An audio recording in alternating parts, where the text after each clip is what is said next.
Assalomu alaykum, men Toshmirzayeva Nigina, Termiz iqtisodiyot va servis universitetining 2-bosqich talabasi bo'laman. Men tibbiyotda ginekologiya sohasida juda katta qiziqish bildiraman. Ayollarimizning salomatligi, sog'lom avlod tarbiyasi jamiyatimizning kelajagini belgilaydi deb hisoblayman. Shu sababli men aynan shu yo'nalishda chuqur bilim olishga qaror qilganman. Bugunda menga Medipol universitetida malakaviy amaliyotga imkon berilganidan juda xursandman. Bu xalqaro darajadagi tajriba menga nafaqat kasbiy jihatdan, balki shaxsiy rivojlanishim uchun ham katta hissa qo'shadi.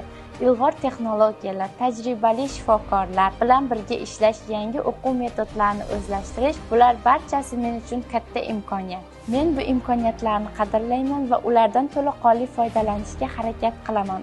Universitetimizga, ustozlarimizga va meni barcha qo'llab-quvvatlayotganlarga o'z minnatdorchiligimni bildirib qolaman. Siz ham universitetimiz qoshidagi til markazlariga tashrif buyuring, til o'rganing va chet el mamlakatlarida malaka oshirish imkoniyatiga ega bo'ling.